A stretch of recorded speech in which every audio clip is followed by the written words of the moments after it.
Hi everybody, my name is Harry Jacobs and I am the North of 60 Gamer, and welcome to today's show. Today we're going to be talking about an upcoming game, which is a wonderful little card game that has some great art and some great gameplay. So we're going to get down and we're going to start talking about the game, but first we're going to give you a little context and narrative around the game so that you can whet your appetite. In this video, we're going to analyze how the medieval city-states developed through the centuries and how they sought to defend themselves from the power-hungry feudals. Flemish cities of the time had a huge surge in urban population, and the leading cities struggled with the Count of Flanders for more autonomy and control over the countryside. The conflict between the Flemish cities and the Count of Flanders was also integrated into the 100 Years' War, as most of the cities supported the English, while the Count himself allied with the French. In the wake of the Van Artevelde revolt of the 1340s, Flanders was divided into quarters, each assigned to one of the three leading cities, who exerted their influence over the hinterlands.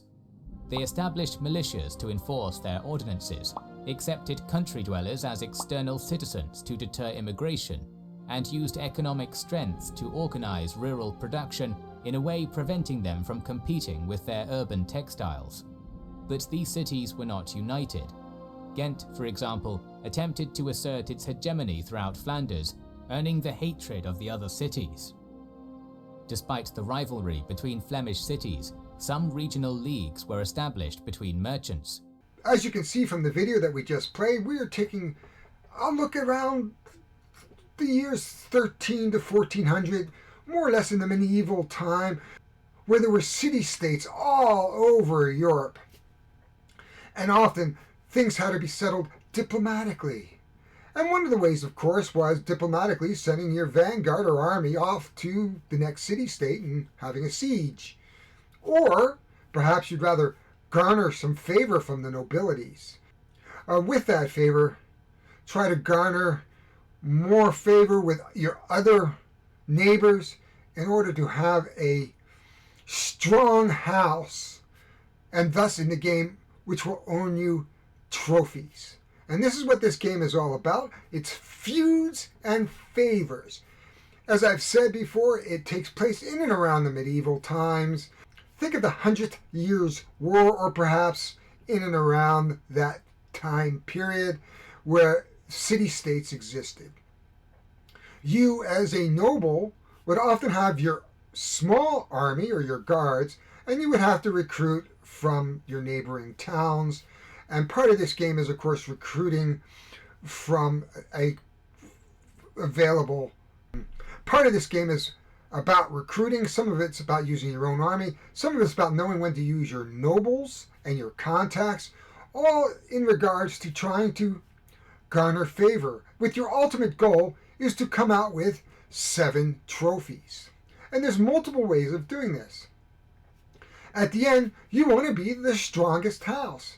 And this game is very diplomatic. A lot of posturing. I'm going to attack. Do I attack? Do I defend? Or do I just take a step back and say, whoa, wait a minute here. Let's talk about this. That's what the game is all about. A little bit of bluffing, a little bit of strong arm techniques, but at the end of the day, the noble that has the most trophies is going to win. Now, let's go down and unbox this game. Now, I should say that everything you are going to see is a prototype. Might be subject to change when the campaign starts, but I think it's pretty good as it is right now. So let's go down to the table, open the box, and take a look what's in there. So you may be wondering about the hat and toque that I'm wearing. I am the North of 60 for 2 reasons. First of all, my age. I am over 60. That ship has sailed out of the port. Also, I live above 60 degrees. In fact, I live in Canada and I live in the Northwest Territories. Yes, we do have trees because I'm not north of the tree line. Been above the Arctic Circle, but it's chilly. The average temperature this time of year is between -20 and -30 degrees Celsius. And this room doesn't have a lot of heat, so thus I like to dress up. Here's the box, Feuds and Favors. As you can see, the artwork is very, very, very, very medieval in look. It plays 2 to 4 players, 10 and up, and plays in 30 to 60 minutes. So that's the box. On the back, of course, we have some of the components, and we can certainly read some of the components and the question and the adventure here. Set in a time where the sword and shield were considered question and response. You must seek the aid of nobles to support your cause and prevail over your opponents. Feuds and Favors is a game of strategy, chance, cunning, through battle, the exchange of favors, and the wits to survive. You must prove you are worthy to be named the Paramount Legion. Now, I will say, based on that, a legion is a very Roman term, and during the medieval times, there were really no legions. They had left England in about 400 AD, maybe 500 AD. But this, certainly looking at the artwork, takes place in that medieval time. Now, let's open that box. So here we are. The rule book right on top. It is really a pamphlet. It's not extensive. Rules right here. You can see there is the rule book right here.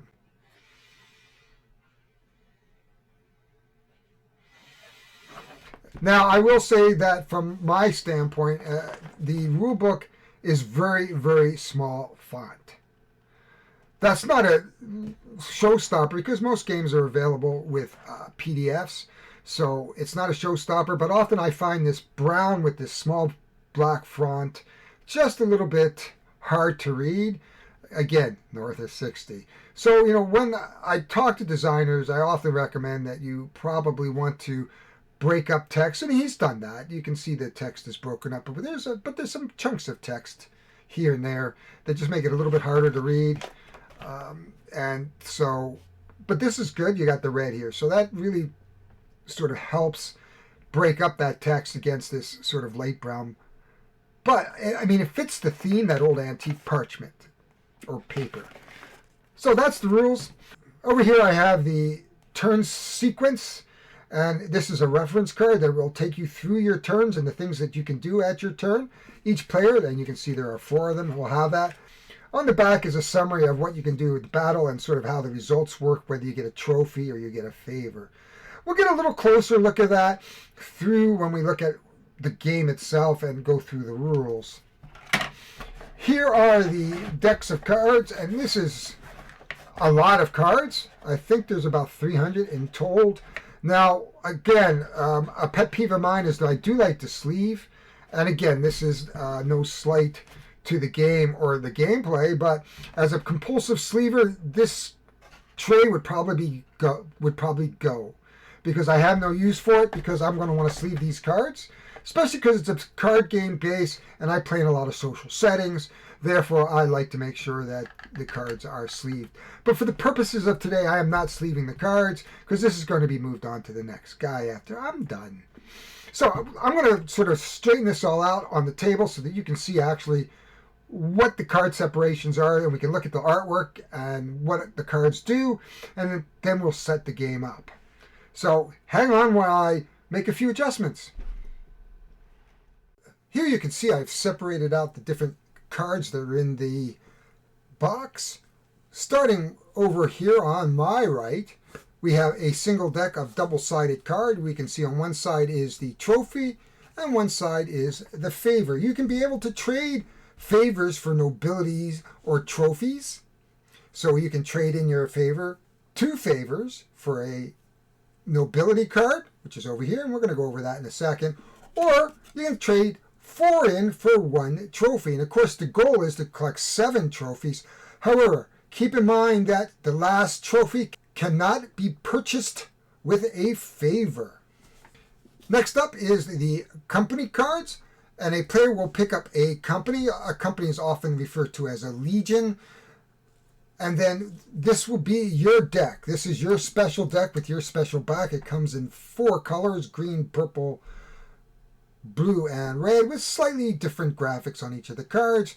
You will then take that into your hand, and you can see that it has archers, and we'll take a look deeper at the types of cards that there are here. These are the techniques, and the down here, those are the kindreds. So not only do you have cards that have techniques, which stay here as an archer, but you can see down here that they belong to a kindred, and you will get a bonus if you have a second archer, say, of the same kindred, or perhaps a knight of the same kindred. You will get a +1, and down here on the bottom right is the strength. We'll talk more about how that works in a moment, but those are the company cards or your legions. Over here are our recruits. Now, we did talk about the clans. So as you can see, if I bring those up, each one of the cards has a different shield on the bottom left. That is the kindreds or clan. Back in the medieval days, the city-state would own a coat of arms, probably, and this is what we're really looking at, is the coat of arms of your nobility based on these cards here. On the right, of course, is your values for war. We have a 6 strength, 9 strength, 8 strength, and 7 strength. And we'll talk more about how that works when we're playing. Over here, we have nobility cards, and we have 6 different nobility cards. Over here, we have the nobility cards. There are different nobility cards that will help us in our feuds, where our vanguards are deciding that they should attack or defend. And each player will be able to play up to 2, because you're allowed 2 in your hand. So here's the king. The king allows you to remove the advantage you would get with a kindred or technique. Here is the jester. And we'll talk more about what each card does when we get to the actual game. The hero, here I am showing you the art. The general, the countess, the assassin, and lastly, the tactician. So those are the main cards. Now I'm going to show you the setup. So give me a moment. We're going to set this game up, and I'm going to show you how this game plays. And the setup is really, really simple. Here we are. I've set up the game, and we're ready to go. Over here is our handy reference card, and we're going to go through each step by step, and explain the rules as we go. Here are our 3 companies, our purple, our red, and our blue. Our nobility cards are set up, our trophy card, favor cards are set up, and our recruits are set up. So we are ready to play, and the first thing that we are going to do each is we're going to take the top 3 cards off our company deck and place it in our Vanguard.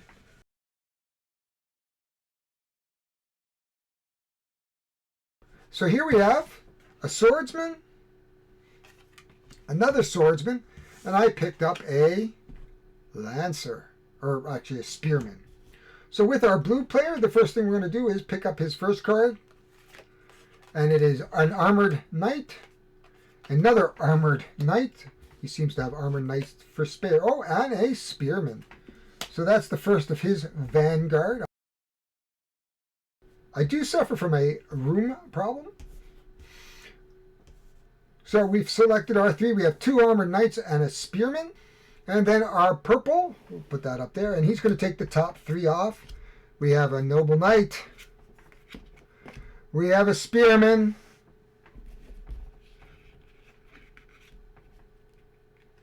And we have a swordsman. So those are our 3 vanguards for each of our players. So we're ready for our next step. We're each going to take 3 recruits. 1, 2, 3 off the top, and a noble, and that will be our starting hand. From the red, then the blue. And lastly, our purple will do the same. I'll just make a little adjustment here. Just made a little adjustment so you can see what there is a little bit of shininess here. We'll see if I can move it out of the shininess. There we are, a little bit. So we have a spearman. And we'll focus down once we start playing a little bit. But I wanted to show you a 3-player setup.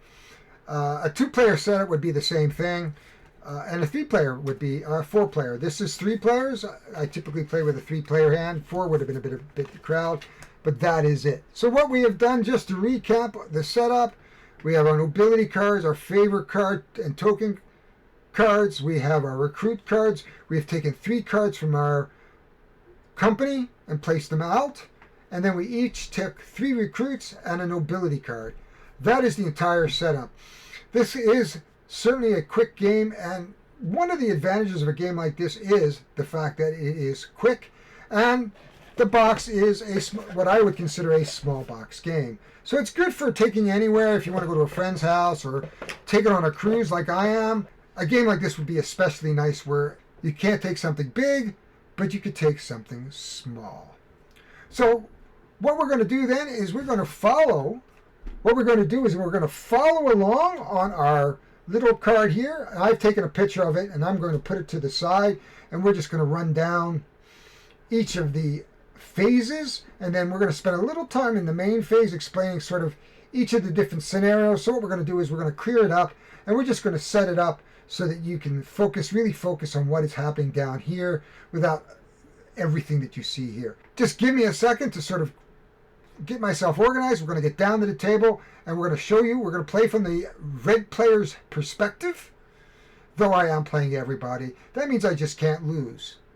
Anyway, we'll see you in a moment. So here we are. We are ready to play. So we're going to start with the red player, just from his perspective, and we're going to go through the rules. So this is not going to be a full playthrough.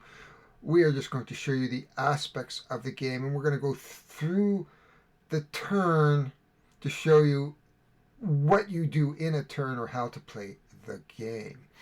So the first thing we do, and you can see right here, up here, we can have 2 options. The first thing we can do is we can discard a card and pick up 1 recruit, or we can discard all 3 of them and pick up 3 recruits. Now you can see I have a Lancer, which is 8, and certainly don't want to get rid of that, an Archer, which is 5, and a Spearman, which is 4. So what I'm going to do is get rid of the Spearman and pull up a card, and I got another Spearman. So not quite what I was really looking to do. The next step is to decide whether or not I want to keep this nobility card or discard it and draw a new nobility card. And I'd like to do that. So we're going to discard the princess.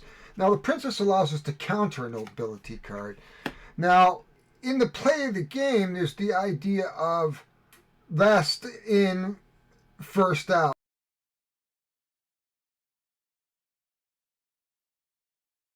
So if I play a nobility and my defender plays a nobility, it plays in the order of which they are laid, so and then comes back. So the first thing you do is I'm going to lay a nobility. If you lay a nobility, this nobility is going to come from the second player back to the first player. If I lay another nobility card, it would go back from me to the player to me again, and even a 4th might. And you can have up to about 4 in a battle because each player might have 2 mobility cards. So I am going to pull a nobility card, and I have the hero. And the hero allows us to activate during any outcome of the battle to choose a second Vanguard for the defeated attacker or defender to discard. Now, in this game, part of what we're trying to do is try to run other players out of their company cards. So having them discard one of their Vanguard at this stage could be devastating, because these are troops that they buy and pay for. Normally, troops in the Middle Ages or in this kind of a time period were the farmers and workers that lived in some of the villages around the city-state, right? So you might have a city-state with a huge amount of land and have little villages all set up around. There'd be farming and blacksmiths and other merchants, and they would be providing the recruits. The next step is to decide whether I want to draw another noble or to replace a member of my Vanguard with a card in my hand. And I certainly like the idea of putting out a more powerful Lancer. So I'm going to replace the Spearman with the Lancer. So the first action we can take is engage. And engage just says that we are going to create our army. So what we do when we create our army, let me focus down closer to the board. So at the start of the battle, the first thing I do as the attacker is I'm going to say this is my main. I move that up a full card length. And then this will be my support. Move it up a half a card length. And then a reserve. Reserves are used if there's a draw.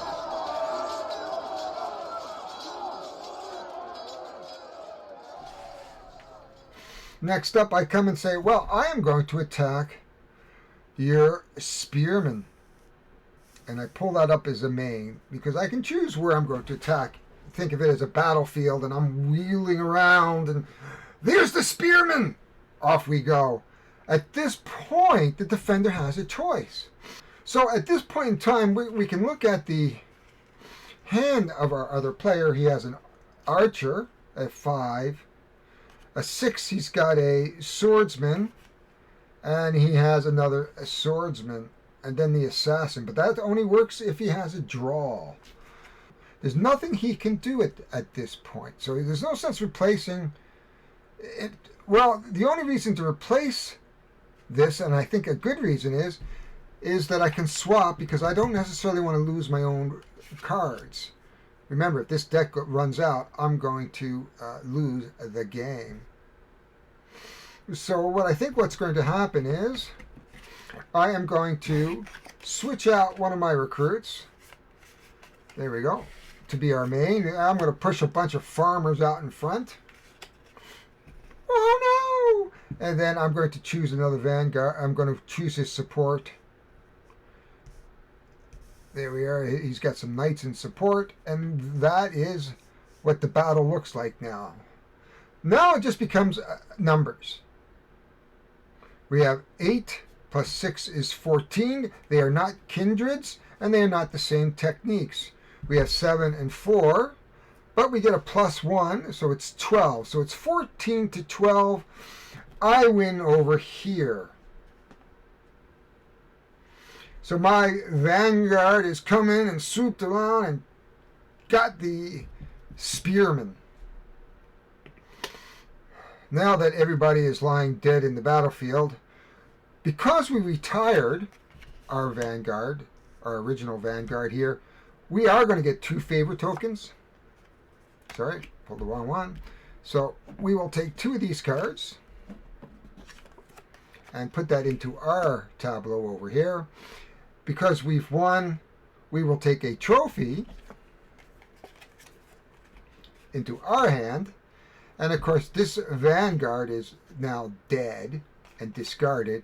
And we pull a card out from his top of his company deck. And that is basically how you play the game. Now, there are other outcomes, and let's take a look at some of these other outcomes and set this up for some examples of some of the other outcomes. But basically, this is how the game is played until somebody has 7 trophies. So here we are. We have purple and red lined up again. And the first thing that we've decided to do, purple's decided to do, the first thing we do, of course, is the flank action. He wants to attack, but he knows that they're more or less tied at this point. We have an archer, a swordsman, and a armored knight. We have the same on this side. So he decides to say, I'm going to do a flanking action. Basically what would happen is I would do this. So I would push up my archers, and then I would put my armored knights as support, and in reserve would be the swordsman. I would take my archers, I would retire them, and pull the top card off.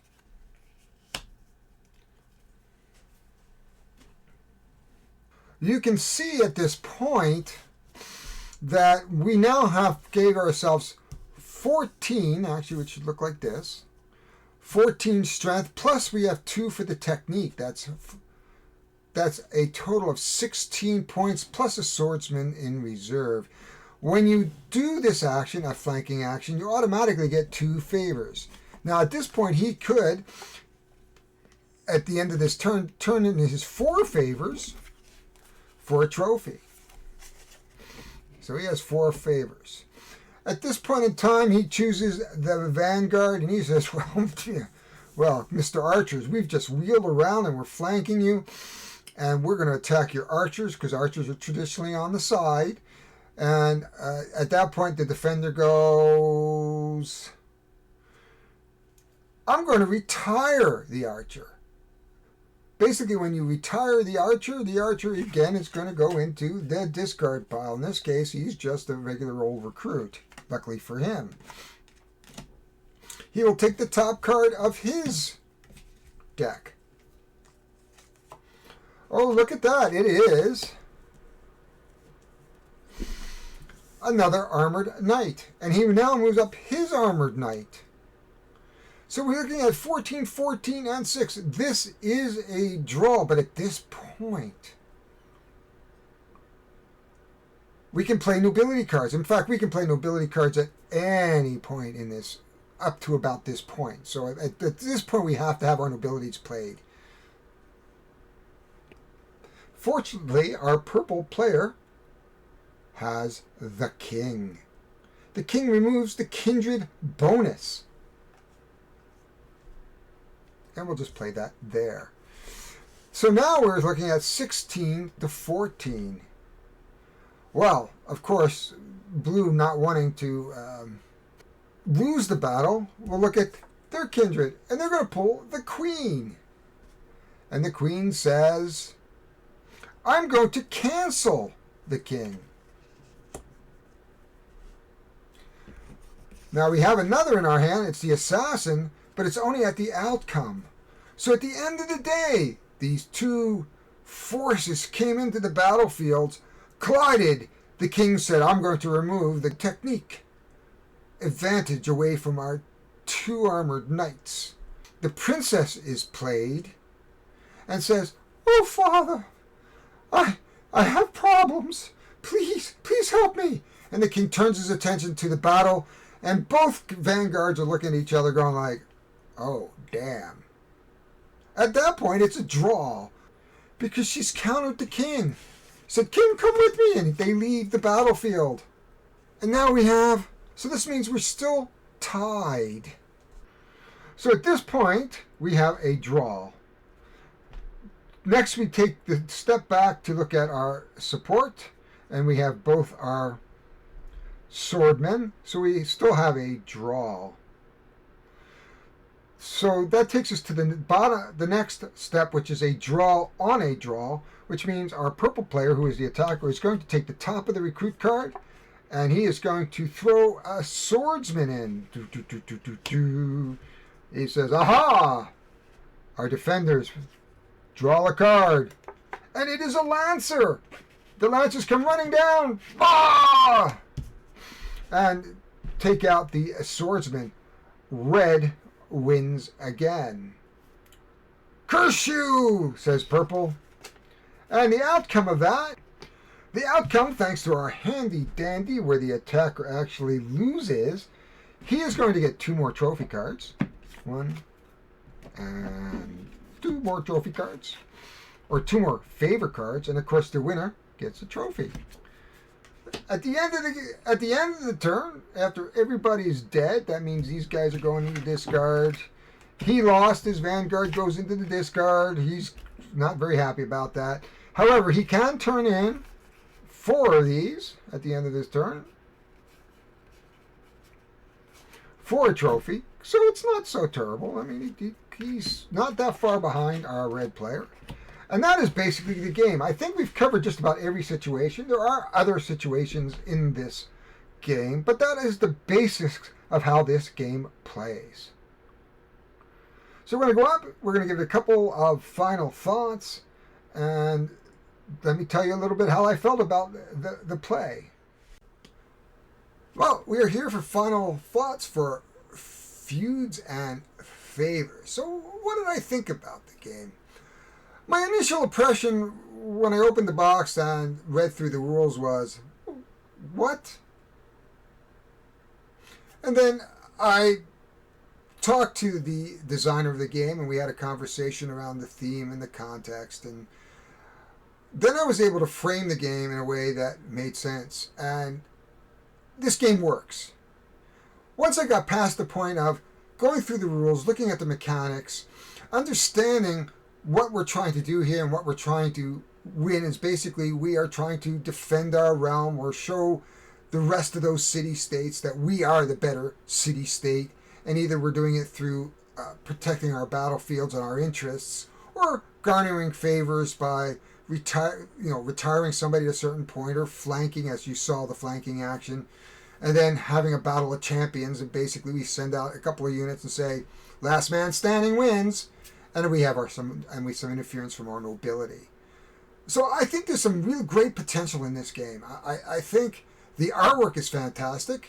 The cards are great quality at this point. I know this is a prototype, but I think this is going to be a great little game. I think as a filler, when you're sitting at your gaming table and somebody over there is setting up a big, huge table of Lisboa, 3 or 4 people could sit down and play this game really quick while somebody's doing a 45-minute setup.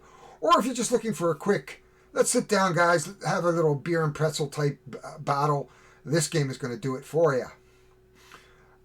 Conceptually, this game works very, very well together. You can see that the battles are very, very easy. They're very abstracted. Basically, you pick your Vanguard or your main, then you pick your support, and then you have your reserve. And you can see that last one was a tie and how that worked. This game is coming to Kickstarter. Depending on when you see it, it may already be on Kickstarter. And I think that this is worth the back depending on what else is going on in this campaign. I would say for a game like this, you're looking probably 30 to 35 US in my opinion. I don't think I'd want to pay more than about 35 US because that would be 45 Canadian. And I think that prices it about right for the market for this type of game. That would be my opinion, of course, to back a game like this. And I usually back the games that I present because I don't like to present games that I wouldn't back, because I would have trouble with that, because I would go, well, why would I tell you to back a game if I don't like the game myself? I did enjoy this. Once I got into this sort of, oh, this is really cool how this battle mechanic really works. Once I saw that, the game is like, wow, this is bigger and broader than what I originally thought it was. So this is a sleeper. It kind of sneaks up on you and says, yeah, let's play it. But anyway, I hope you enjoyed this video. My name is Harry Jacobs. I am the North of 60 Gamer. If you like what you see, please consider subscribing. Hit the like button at the very least. Click. Make some comments down below. Tell me what you think of this video. Give me some comments around the game itself. I will try to answer your questions because I do watch for comments. You can catch up with me on some of the various board game groups that I hang out, which is Board Game Geek, Board Game Revolution, Board Games for One, Everything Board Games, the Solo Board Gamers, and the Board Game Group, if you can find me. Or just try to find me and ping me and say, hi! I am certainly welcome for conversations. If you ever want to sort of decide that you want to be interviewed or be on a show, let me know, because I'd be willing to do something. But just let me know. So anyway, this is it for me. This is Feuds and Favors. Thanks, everybody. We'll catch you next time.